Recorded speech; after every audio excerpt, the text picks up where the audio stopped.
ক্লাসের যেই ছেলেটার মেয়েলি স্বভাব, মানে মেয়ে না ছেলেটা ভালো করে ডিসিশন নেওয়া যায় না, এ একটু অ্যাডভান্টেজ পায়।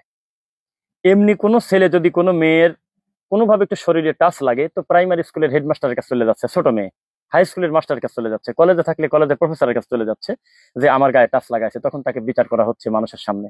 কিন্তু যে ছেলেটা মেয়েলি স্বভাব, মানে ডিসিশন নেওয়া যাচ্ছে না যে আদৌ পুরুষ না মহিলা, ওই যে ইচ্ছা করে হিজলা টাইপের করে ঘুরে, গায়ের উপর উল্টে উল্টে পড়ে, তাকে কিছুই বলে না, মেয়েরা আরো হাসাহাসি করে, সে অ্যাডভান্টেজ বেশি পায়। তার ব্যাপারে বিচার গেলেও স্যাররা বলে আর রাখতো, ও এরকমই। পরবর্তীতে এই সমস্ত অসভ্যরাই সুদর্শন পুরস্কার পায়। আমাদের দেশে কি চলতেছে আমি জানি না, যে পুরুষ মানুষ কিন্তু তার এটা মেনে নিতে পারতেছে না, এটা সে স্বাভাবিক মনে করে না। এখান থেকে তার নারী হতে মন চায়, কানের দুল নিয়ে নেবে, নাকের ভিতরে দুল পরে নেবে, তারপরে গলা চেন নিয়ে নেবে 4-5টা, দুনিয়ার পুতির মালা টালা সারা গলায় দিয়ে একটা কি যে একটা কাণ্ড, হাতে মানে মেয়েদের মতো আংটি পরে, এটা খুব অ্যাডভান্টেজ পায়। যে কোনো মেয়ে তাদেরকে জড়ায় ধরতেছে, যে কোনো জায়গায় তারা ঢুকে যাচ্ছে, তাদের কোনো নিষেধ নাই। কিন্তু একটা ব্যক্তিত্ব সম্পন্ন একটা পুরুষ যার গায়রত আছে, সে পুরস্কার তো বহু দূরের কথা, তাকে আমাদের সমাজে অবহেলিত করে রাখা হয়, ক্লাসের ওই ছেলেটাকে গুরুত্ব দেওয়া হয় না। কিন্তু তার এই মেয়েলি স্বভাব, মেয়ের মেয়ের ব্রেন্স যদি বসে পড়ে, তবুও মেয়েরা কিছু বলে না, হাসাহাসি করে, মজা করে, চিমটি দেয়। ছোটবেলা থেকে আমরা দেখছি।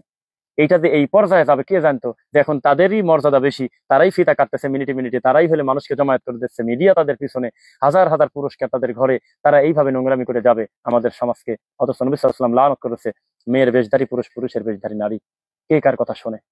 ইসলামী মূল্যবোধ কোথায়? নাম তো আমরা বলতেছি মুসলিম, এদের থেকে আমাদের সতর্ক থাকতে হবে এবং এদের কড়া জবাবদিহি তারা আনতে হবে। যারা পুরুষ কিন্তু পুরুষের মতো চলতে তারা পছন্দ করে না, নারীদের সাথে নারীদের মতো করে চলে অ্যাডভান্স নিতে নিতে চায়। আল্লাহ এই সমস্ত প্রতিবন্ধী, বিকৃত, অসভ্য থেকে আমাদের সমাজকে তুমি হেফাজত করো, আল্লাহুম্মা আমিন।